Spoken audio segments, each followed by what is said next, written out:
Hey, architecture firm owners and emerging leaders. Get ready for unparalleled insight into the development of a world-class architecture firm and a worldwide organization driving the digital transformation of the design and construction industry. With Build Smart, the podcast that's changing how our profession operates. We share the incredible stories behind innovation in the building industry with my friend and co-host, Patrick McLeamy, FAIA, former CEO of the international architecture firm, HOK. You know, Yamasaki's office or firm lasted during his lifetime. And when he passed away, I think that was the end of the Yamasaki office. Helmut did not want that. He wanted a firm that would live out and grow beyond the founders. In Season 1, discover the untold stories behind HOK's meteoric rise, from 150 employees in St. Louis to a powerhouse with over 1,900 staff members and 27 offices worldwide. You know, they weren't as polite as the Kojima people. That was just boom. And anytime you have a creditor, whether it's Kojima or the bank, that wants their money, unless you can raise money someplace else, you are out of business. Bankrupt. And hold on tight for Season 2, where Patrick takes us on a new adventure as chairman of Building Smart International, shaping the future of digital transformation in the design, construction, and operation of built assets.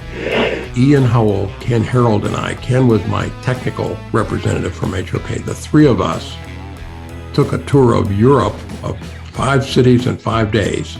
Very busy time. Simply follow the link in the show notes to subscribe to Build Smart now and uncover lessons that will transform you and your architecture firm.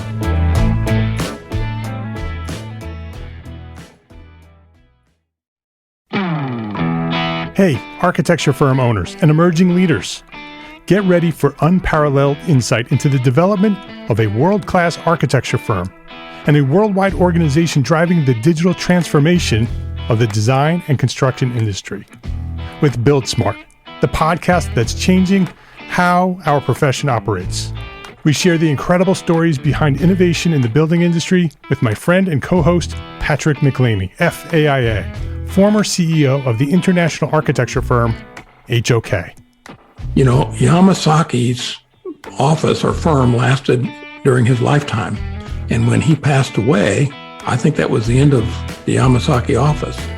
Helmut did not want that. He wanted a firm that would live out and grow beyond the founders. In Season 1, discover the untold stories behind HOK's meteoric rise, from 150 employees in St. Louis to a powerhouse with over 1,900 staff members and 27 offices worldwide. You know, they weren't as polite as the Kojima people. That was just boom. And anytime you have a creditor, whether it's Kojima or the bank, that wants their money, unless you can raise money someplace else, you are out of business. Bankrupt.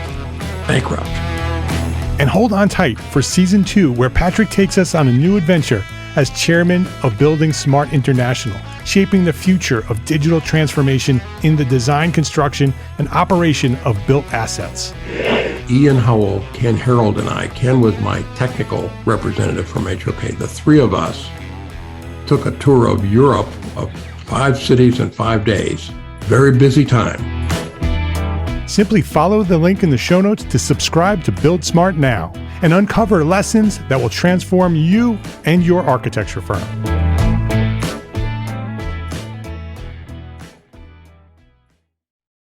This is the Entrepreneur Architect Podcast, episode 65.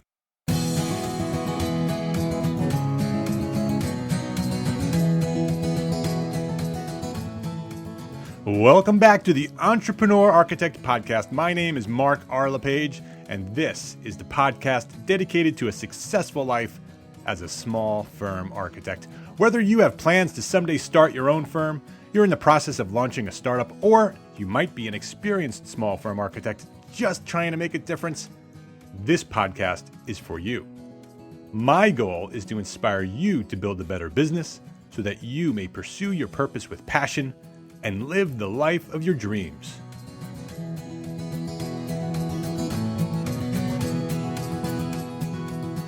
When Anne-Marie and I launched our residential architecture studio in 1999, we made a very important decision about the name of our firm. We wanted to be sure that our name was unique and would clearly separate our studio from the many other residential architects in the region. We wanted a name that would be easy to remember, would endure, and would outlive the firm's founders when the next generation might take the lead. We wanted a name that would not burden us as principals, forcing us to be the only people prospects would want to meet when developing new business or interacting with our clients. If our names were on the door, would we be the only people qualified to represent the firm? We wanted a name on which we could build a brand. We named our firm Five Cat Studio, and we succeeded in building a successful brand of high-end residential architecture in the lower Hudson Valley of New York State. This week on the Entrepreneur Architect podcast, I am speaking with a person who understands how important proper branding is to the success of every architect. She's responsible for branding and rebranding multiple New England-based architecture firms. Emily Hall is a senior associate with Union Studio Architecture based in Providence, Rhode Island, and we had a fantastic conversation about how to successfully rebrand an architecture firm.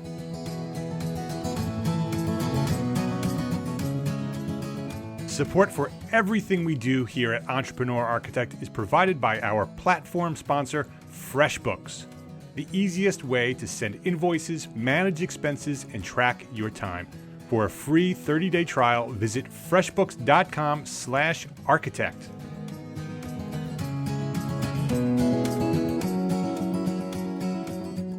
Emily Hall, welcome to the Entrepreneur Architect podcast. Thank you. Thanks for having me. Thank you for taking the time to join me. I appreciate it. You are the senior associate at a firm formerly known as Donald Powers Architects, based in Providence, Rhode Island, my old stomping ground. I went to Roger Williams University in Bristol, which is not too far from there. Heading back up there tomorrow to give a small talk to the AIAS up there. So I'm excited to go back to where it all began. Yep. But in 2011, with your guidance, Donald Powers Architects successfully rebranded as Union Studio Architecture and Community Design. And that certainly, I'm sure we'll talk about it, but is no small feat to take an established firm with a principal's name on it and rebrand it successfully so it works. And I'd love to discuss that. But before we get into that, I want to know a little bit more about you. I'd like to understand where you came from and where did you start. So if you could sort of give us your origin story, what's your path to where you are today? Sure. Well, like a lot of people who are in architectural marketing, I never went out with this in mind as an end career goal. I think a lot of people find themselves in the field of architectural marketing through a lot of different paths and channels. Personally, I have an undergrad and an undergrad experience in art history and studio art that took me to New York City after that for 5 years to work in the art gallery world. And I wound up talking a lot about art for 5 years and then wanted to do some more design work. So went back to school at Rhode Island School of Design, where I got a master's degree in industrial design. And then I got pulled into the architectural world because I wanted to do a simple job so I could have my own time to do my own studio work in industrial design. So I got a job for a small architecture firm as a receptionist. And then I'm sorry. That's okay. And then that's my rabbit actually causing some damage over there. Well, you might hear my dogs barking in the background. So I apologize. We roll really casually around here, so no worries. Yeah. So then I was a receptionist at a small architecture firm and gradually just took on more and more responsibility. And over the course of 9 years at that firm, which was Durkee, Brown, Viveiros, and Werenfels Architects, also in Providence, I got a window into absolutely every job in the firm that was not being an actual architect. So office management, doing the billing, accounts payable, receivables. Then I got into marketing from the business side and then was able to educate myself in marketing through SMPS, the Society of Marketing Professional Services, a great organization, really taught me a lot about the nuance of marketing for architecture firms. Worked with them through a rebrand, or at least a change of logo and website. and then was asked to join Union Studio, or Donald Powers Architects at the time. And I've been there for 4 years. And then recently, last May, I got my my MBA from the University of Rhode Island, which I was doing at night for the past 3 years. Congratulations. Thank you. That was a big deal. Yeah, well, there was a lot of math involved, and I didn't have much of that in my recent professional past. But I'm glad I did it. I really, I needed it to round out my, my knowledge about marketing and business. It was kind of that final piece in that puzzle, because I'd been doing a lot of that over the years. I've always been somewhere between business and design, and operated within that margin, very left brain, right brain. So that's how I wound up where I am today.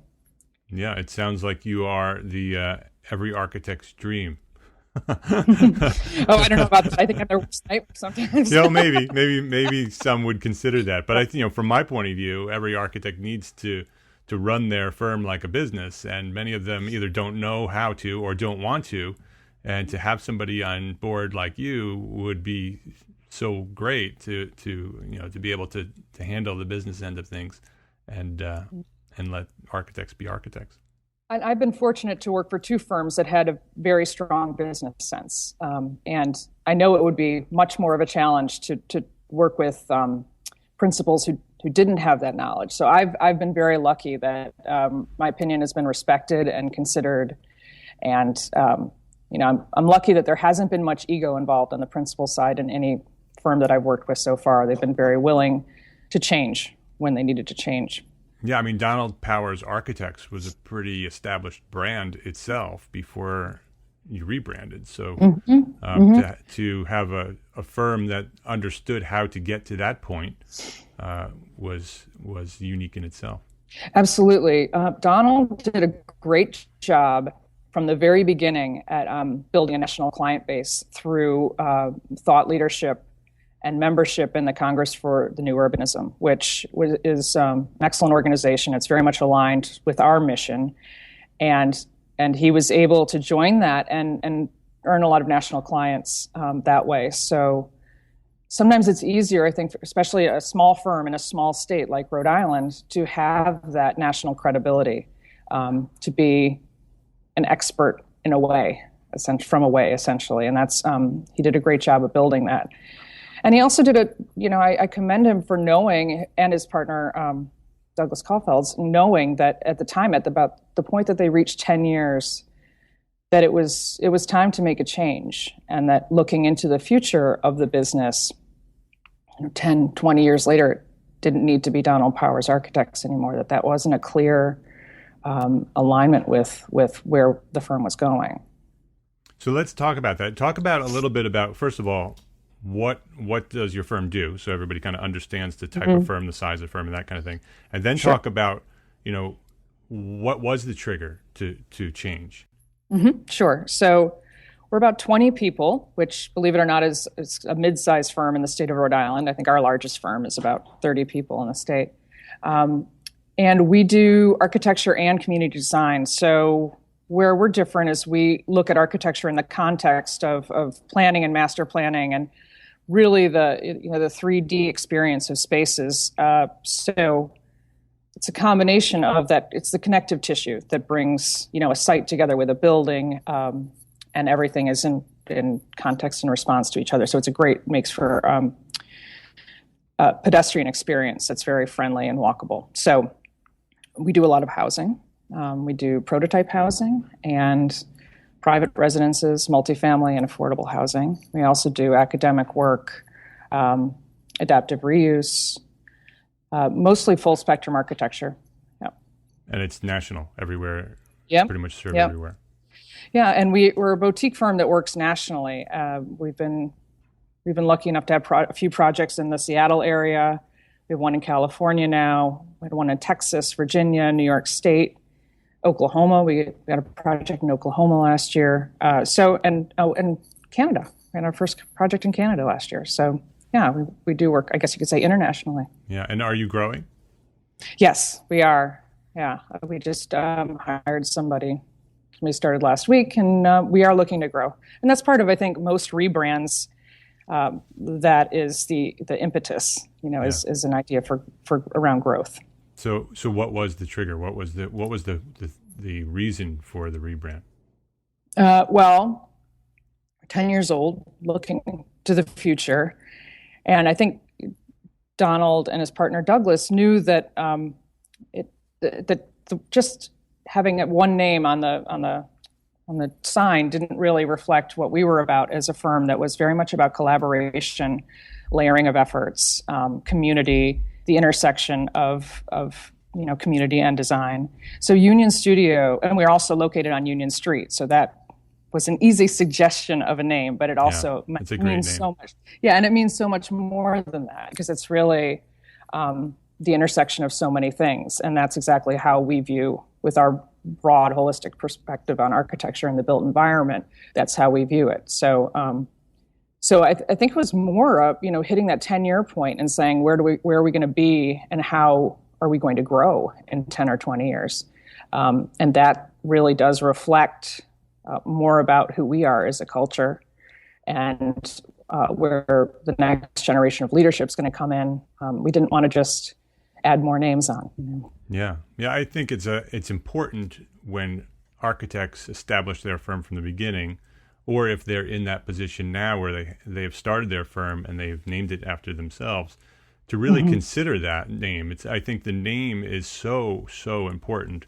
It's I don't think it's okay to just open a firm and just name it after yourself, because in the future that becomes an issue.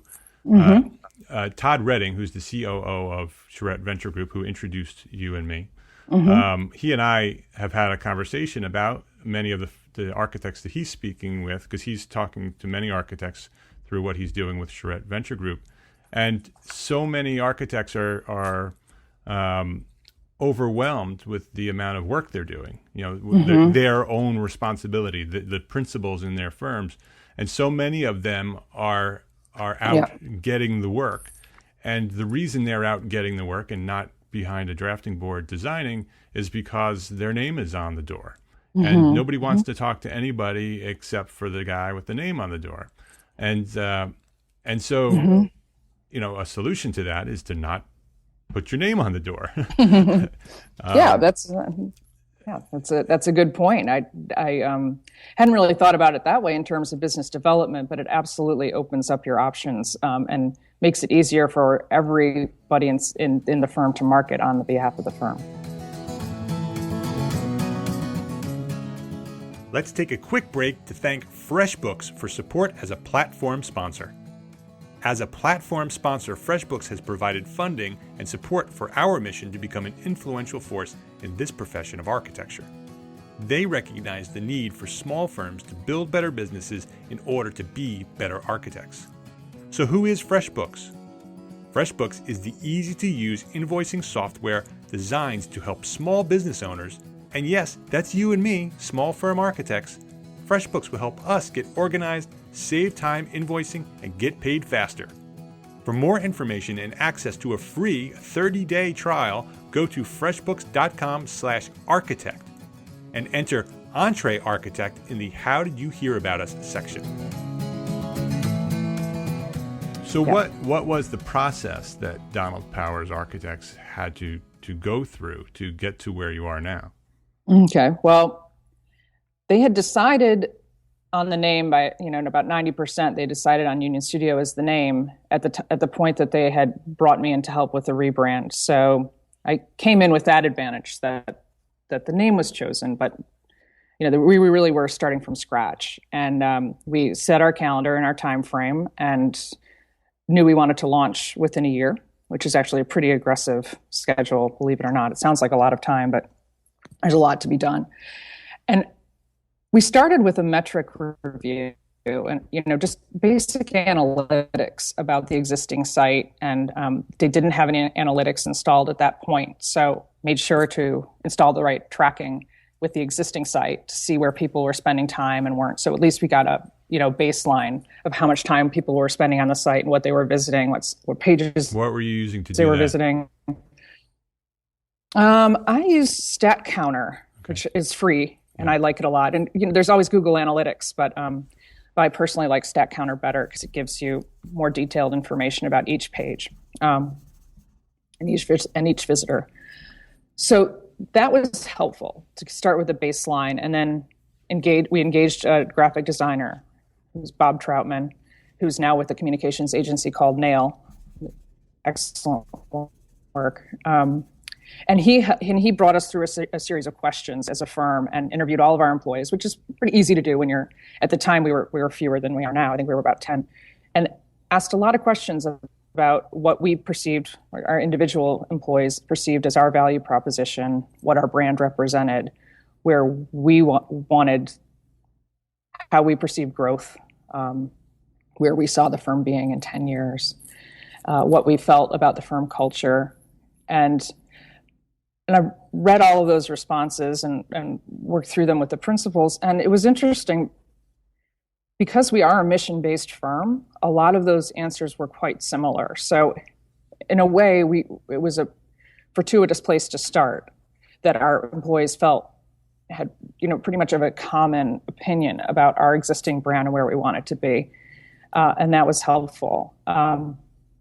So we came down to a list of about 10 adjectives that described us really honestly as a firm, and all of that helped direct our graphic designer. He was able to understand the directive to freshen the classical, and that was really important to us. We're a traditionally based firm, traditional architecture and new urbanism, and we didn't want to appear stodgy. We're a young firm. We've got fresh ideas, very friendly and accessible firm culture. So freshening the classical was a good directive. We wanted to remain rooted in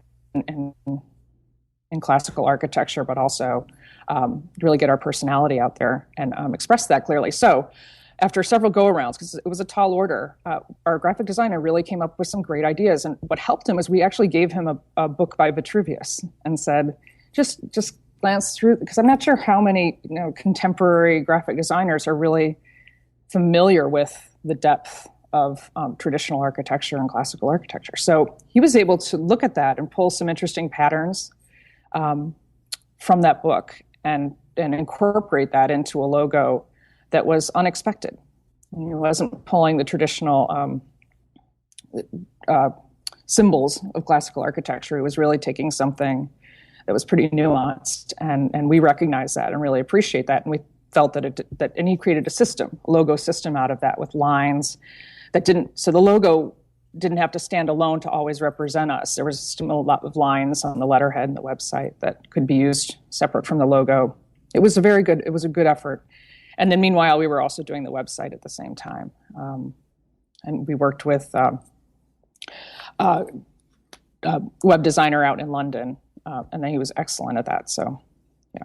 Yeah, the website is beautiful. We spoke, I was talking a little bit before we started recording. I think the website alone is probably one of the most successful branded websites for an architect that I've seen. I would highly recommend everybody to go look at it. It's unionstudioarc.com. The logo is beautiful. The presentation is beautiful. And what I love about the website is that it's complete, that it has everything that you expected or need it to have from a client's point of view. Not necessarily all the flashy, fancy pictures, but they're there too. They're beautiful photographs. But it's designed in a way to be useful for the client. It's there to tell your story. It has a fantastic video attached to it that tells your story from a video. An intern did that, by the way. Excellent. And it's an excellent video. And I think that alone sells your studio, because it tells not only the story of your studio, but it talks about the people and a lot of their personal stories and how and why Donald started the firm and where it is today. It's very, very well done. So the overall brand is there. You go to unionstudioarc.com and the brand screams at you in a very successful way. I don't know if screaming is the right term to use, but it's very, very well done. And I see the logo when what you're talking about, that the logo is sort of a yellow gold square with a series of curved lines through it. And those curved lines repeat themselves through patterns on the website. I would assume that's probably also on letterhead and presentations and all of that. So what you did, from what you described, is that you started by analyzing the current brand, because clearly there was a strong brand with Donald Powers Architects, and so you had to analyze what that brand was in order to go to the next level of sort of rebranding it, and taking what you are and taking it to where you want it to be. And yes, and I think it's really important not to make assumptions at that stage of the process and to really ask third-party opinions about the brand. I had the advantage of coming in from a competing architecture firm, so I really had my own idea of what that brand looked like from the outside, and then that was very valuable in coming in and saying, well, this is what people think of this brand, and I knew that because I didn't, I just didn't. Being in the industry and talking to people and knowing what Donald Powers Architects represented, I had a very strong idea of what kind of the word on the street was about the firm and the brand.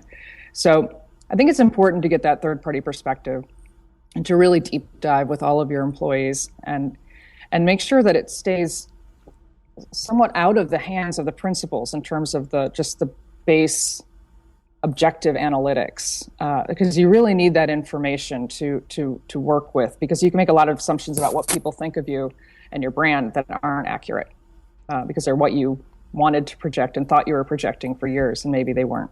It wasn't entirely accurate. I think there's often that disjoint with people, what the people think their brand is versus what it really is, right? Or how it's really perceived. Or what it should be. I think that so many architects fall into the trap of marketing to other architects, that they want to create a beautiful presentation on your website and the brand and the logo that is going to be appealing to them and their friends and to their peers, and they forget that the whole point of the website and the marketing is to appeal to your target market, which may be completely different than what your friends, the architects, think. We just 2 episodes ago, we had Nicholas Renard on from Cody Renard Architecture and Dig Architecture, and he has a marketing firm working for him, and that is one thing he said, is that when they first started, they do all his social media work. When they first started, he hated what they were doing because it wouldn't be what he would do. And then he realized very quickly that it was not supposed to be appealing to him. It was supposed to be appealing to the people who were hiring him. And he's very, very happy with what he's done. That's why I think it's important to write a very clear brief about what you expect the brand to do, what you want it to do, so that you can lay out the right questions to ask yourself all the way through the process and say, is it achieving X, Y, and Z? At the beginning of this process, we needed it to achieve X, Y, and Z. And then all the way through, you can weigh the answers, with the questions and say, okay, is it doing it? Is it doing it? So it just takes a little bit of the personal attachment to the brand out of it when you're able to really quantify an analysis and say, is it doing it? Well, it is actually. Yeah. Describe what a brief is. Where you outline what your goals are for the project, a little bit of background, maybe what your metrics for success would be. Where you want to be and how you would know that you had achieved that. That's what we did with our process. Is what would success look like with this brand, and. I think we actually managed to achieve more than what we thought. And certainly with the website, in terms of traffic, we really quadrupled a lot of numbers when we made some key changes, and they were subtle changes, but in terms of content. But I think one of the things that I took away is how much people want to know about the personalities in the firm. People really want to be able to connect with not only the principals, but the other staff members. And I think that's a very clear way to show your firm culture and personality. Yeah, and the values of the firm. Absolutely. A lot of firms just list the 2 principals and say and staff, and you have no idea how big the firm is. You have no idea who the people are that are really working hard to make the projects happen. And if you're a firm that values your employees and their talents as one of your greatest assets, I would think you would show that and showcase that proudly. Yeah, and that's part of your brand. I mean, we talked about the website and the logo and the story, but could you sort of, let's go back to the beginning. What would be your definition of brand, and what are all the pieces that make up a brand? Well, a brand is a promise, and I think that is the widely accepted definition of a brand. It's a promise you're making to an audience. It's not just the logo, it's not just the look or the color. It's the overall experience. So you're saying, if you engage with our company, you are going to have this experience. And for us, we wanted it to be an optimistic brand, but also rooted in the traditional, as I said. So, it's all the things that you see up front. So that would be the logo and the letterhead and the website and social media presence. But it's also the tone of voice with which you talk about the firm. And that's where social media becomes so important too, is having somebody who clearly understands the tone of voice and the way that the firm engages with visitors or the public in general. And that's critical, and that should carry through in all the writing. Think about proposal writing, and that's part of the brand as well. And when you're using boilerplate that's 5 years old, that maybe wasn't reconfigured to match your brand, that's a problem.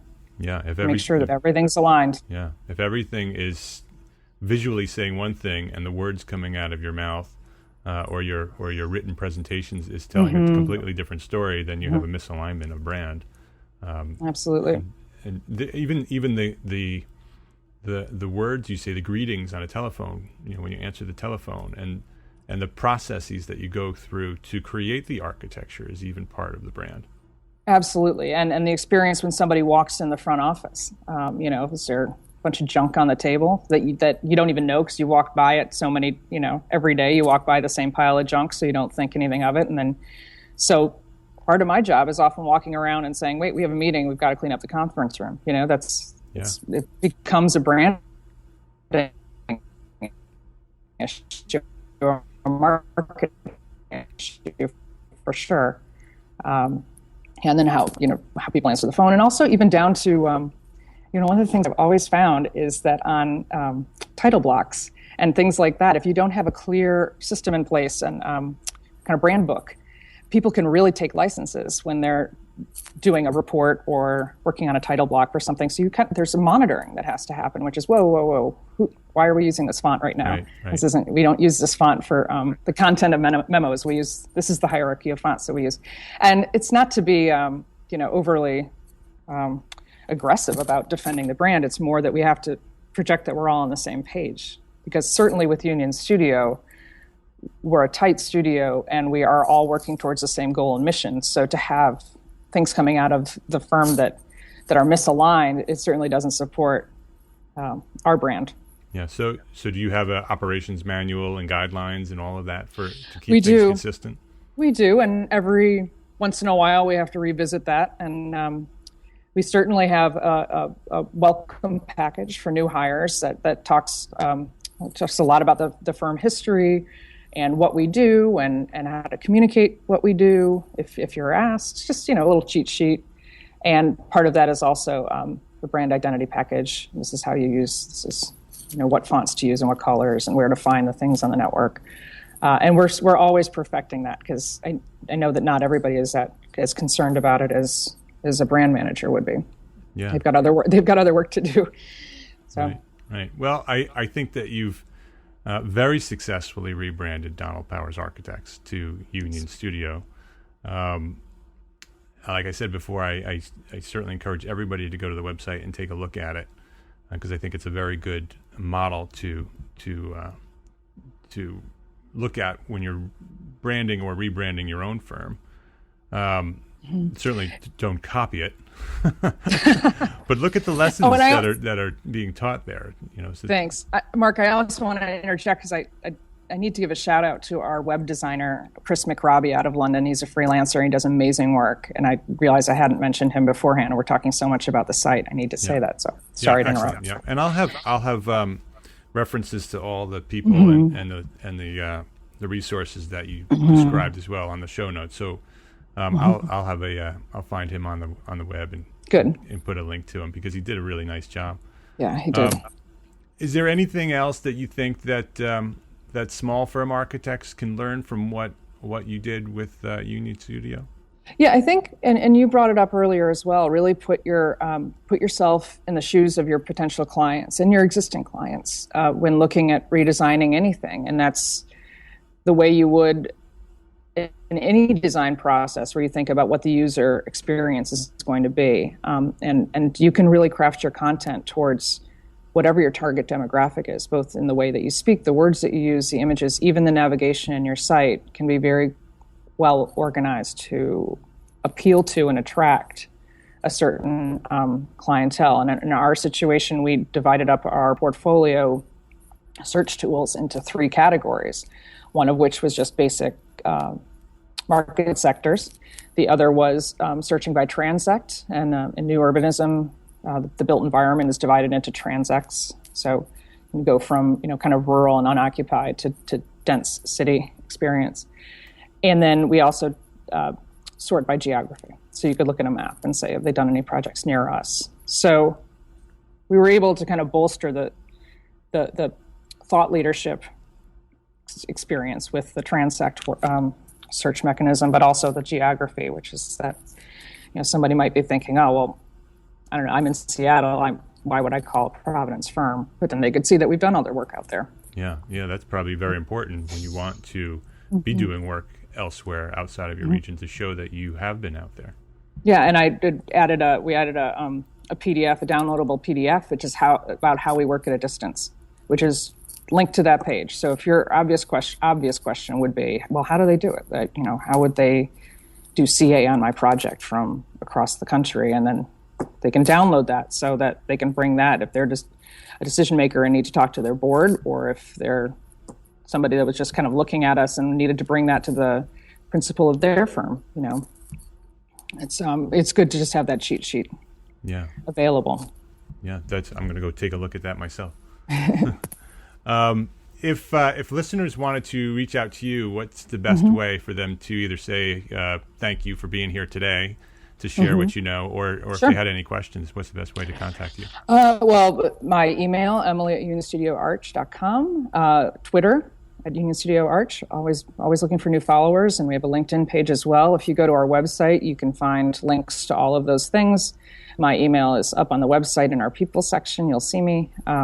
And I'm happy to answer any questions that people have. And, I look forward to talking to other people who are dealing with the same challenges that we did. But it's fun. And a lot of people are doing great work, but just need to figure out how to communicate it better. Yeah, I agree. Emily, thank you very much for being with me today on the Entrepreneur Architect Podcast. Thanks, Mark.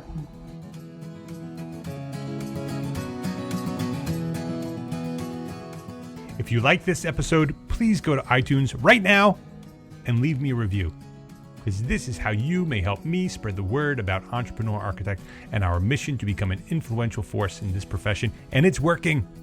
Go to entrearchitect.com/iTunes, or in iTunes, search for Entrepreneur Architect and leave a review. And just a quick heads up before we wrap up here, open enrollment for Entrepreneur Architect Academy will close in a few days on March 1st, 2015. And if you want to join, now's the time. For more information, go to entrearchitect.com/academy. And that's a wrap on today's show. Show notes and a direct link to download this episode may be found at entrearchitect.com/episode 65. Before we go, quote of the week: authentic brands don't emerge from marketing cubicles or advertising agencies. They emanate from everything the company does. Howard Schultz, Chairman and CEO of Starbucks. My name is Mark R. LePage, and I am an Entrepreneur Architect. I'll see you next week. Thank you very much for listening.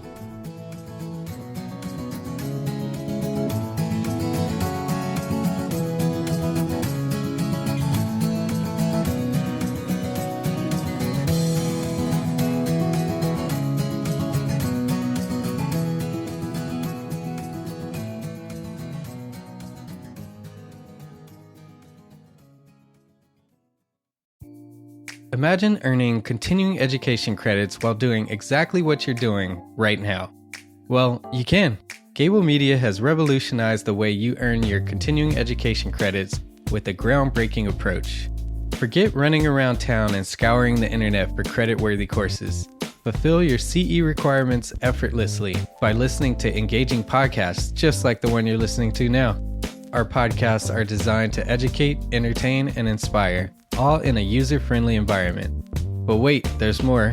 Architects, Gable Media is also approved as an AIA continuing education services provider. Upon completion, we handle everything, from reporting your hours directly to the AIA to storing your certificates in your personal Gable Media profile for your self-reporting needs. So follow the link in the show notes and start earning your credits in the most innovative and entertaining way possible with Gable Media. Attention architects and creative minds, get ready to supercharge your brand with Build Your Brand, the podcast that's unlocking the secrets of branding success for creatives. Hey there, it's Mark Arlepage, founder of Entre Architect, and I'm inviting you to join my friend, architect marketing expert Jeff Eccles at Build Your Brand podcast, where he explores the captivating stories of the world's top brands and transforms their lessons into powerful moves for small firm architects and creatives like you. In Season 1, Jeff shares the thrilling tale of Southwest Airlines, where he dissects their journey to the summit and distills it into strategies tailor-made for you. It's important to keep in mind that companies like Southwest compete in the real world, just like you, and face real-world challenges, just like you. You might be surprised at how similar those challenges are to the struggles that you grapple with on a day-to-day basis. Don't miss out on your blueprint for success. Subscribe, tune in, and let's build your brand together. You may have noticed that the very best brands in the world are also known for having somewhat unique corporate cultures. That's often the glue that holds everything together when they encounter those rough spots. We don't do it because it inconveniences the passengers to whom we are primarily dedicated, the short haul, frequent flyer. Follow the link in the show notes to subscribe to Build Your Brand today. Remember, no matter the size, the journey's the same. Your brand's journey to the top starts here.